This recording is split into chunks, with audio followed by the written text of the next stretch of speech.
khôi xa vai thơm hằn chim thu ina lel chu hoàn thành gió la hối băng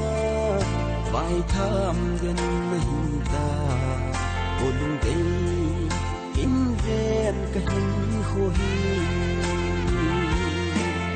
nhân thì thu lệ luôn khi á lung tâm đi na si lệ chung ai hùng pin cái ta sang ga cái hình khôi khi lệ lâu tình ta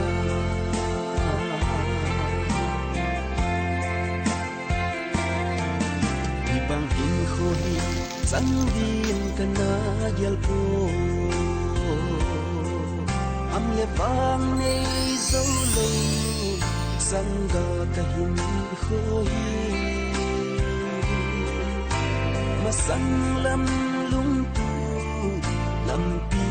cái giọt lại hình lâm phun zo lo vin ai sang cái hita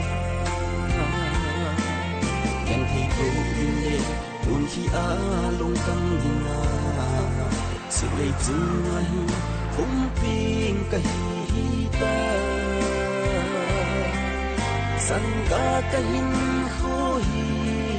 luôn khi lê lâu tình hita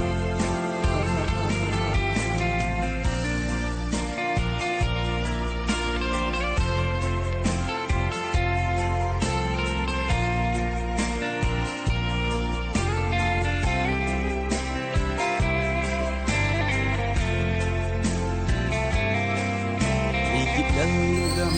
gan thi lo namun ta san leng thấy leng leng hình cần nghe gì thằng ban cho la cuốn cả chân thi là gam hình ngày đi buồn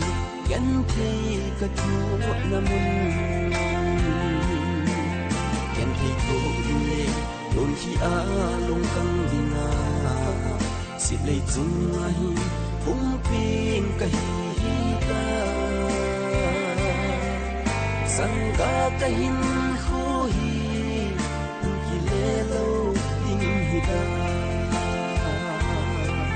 sang ga cái hình khôi khi lệ lâu tình ta